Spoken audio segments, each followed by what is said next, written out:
skip to content. Old friends and colleagues are visiting John McCain's Arizona home these days to say goodbye. The resilient Vietnam War hero and cheerfully combative six-term senator is battling brain cancer, and calmly admits this is one fight he won't win. It was no surprise that McCain wants Donald Trump nowhere near his funeral. But before he takes leave, the senator has a few other things left to say to America. The Restless Wave is the seventh and final book McCain has written with longtime collaborator Mark Salter. Focused on his past 20 years of public life and a few major topics, it's McCain on McCain, even more uncensored than usual. Which makes it fun, no matter your politics. The Restless Wave, written by McCain and Mark Salter, is the senator's seventh and final book. The press? Full of routine liberal bias. The current president's top advisors? Bigger misfits haven't been seen inside the White House since William Taft got stuck in his bathtub. If you're wondering how the infamous P-tape dossier got out, it was McCain's doing. He heard about it from a British diplomat, sent someone to England to get a copy, and passed it to then FBI Director James Comey. And I would do it again, McCain says. Anyone who doesn't like it can go to hell. While the old warrior settles some scores, his sense of loyalty remains ironclad. McCain lies injured in North Vietnam. He was held prisoner during the Vietnam War, from 1967 to 1973. Despite all the stories during the 2008 campaign about Sarah Palin going rogue, McCain is nothing but gentlemanly about his running mate, praising her energy and charisma. If she occasionally stumbled, those mistakes are on me, he says. She didn't put herself on the ticket. I did. Although Palin gave the McCain campaign some instant buzz, she failed to provide the genuine lift it needed. The choice also seemed to bring out rabid right-wingers who accused Barack Obama of being a secret Muslim. While the veteran Republican senator discouraged them, publicly assuring one fearful supporter that his rival was a decent family man, the ugliness stuck to McCain. McCain speaks fondly of the late Sen. Kennedy, D.Mass. The pair are seen together in March 2009, 5 months before Kennedy lost his own battle with brain cancer. Tom Williams, AP, civil rights icon Rep.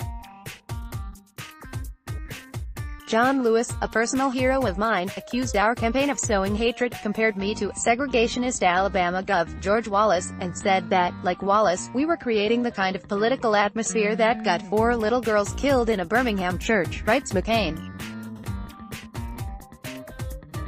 I couldn't believe it, and I couldn't forgive it.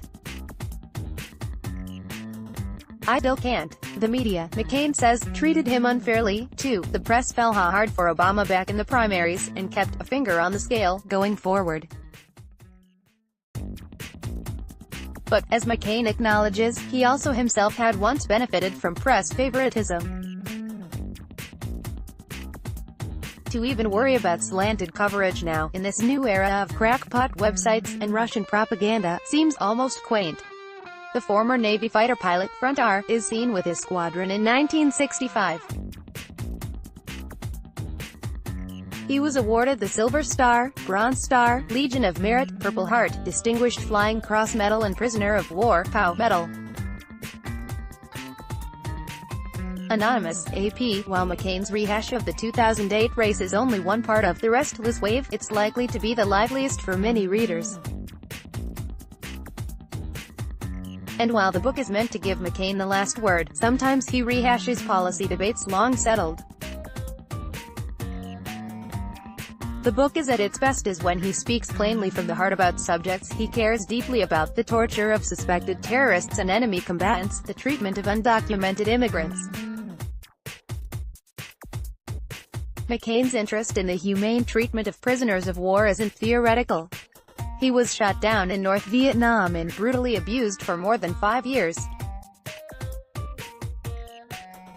The idea that Americans are now doing to captives what the Viet Cong once did to him fills McCain with rage. She didn't put herself on the ticket. I did. McCain speaks highly of Sarah Palin, his 2008 running mate. Darren Hawk, Getty Images. He angrily recounts interrogations of Muslim suspects that included force-feeding and hydrating prisoners anally, and rectal examinations using excessive force. One man was abused so badly that he lost an eye. Another was shown a picture of his captured pregnant wife, naked and bound to a chair, her mouth duct-taped shut. McCain talks of sitting in a room with Vice President Dick Cheney as he defended similar, sanctioned practices, including depriving men of sleep for as long as 5 days at a time. I had a friend, a Marine, who was kept awake for a week, McCain shot back. It almost killed him. McCain is escorted by Lieutenant CMDR J. Coop Jr. to Hanoi's GLM airport after his release in March 1973. Horst Fass, AP, but the use of enhanced interrogation techniques continued, even though, McCain argues, it went against this country's core value of protecting human dignity and ensuring equal justice under the law. The cruelty of our enemies doesn't absolve us, he writes. This was never about them. It was about us. McCain's devotion to immigration issues reflects his constituents. The state he represents borders Mexico, and has a large Latino population. He calls the idea of mass deportations cruel and unworkable. He supports protecting the dreamers and a path to citizenship for others. And he says many of the people opposed to that are bigots, plain and simple. The McCain family are seen in 2008. His wife Cindy, 4th L, stands with her children, L, 2R, Megan, Andy, Jimmy, Jack, Doug, Bridget, and Sydney. Alex Wong, Getty Images. They believe the president shares their prejudice, and has promised to enact it into law, he writes. They're not only opposed to illegal immigration, they're opposed to immigration, at least immigration from south of the border, and the Caribbean, the Middle East, Africa and Asia. McCain advocates confrontation over quiet dismissal of these opinions, arguing silence will allow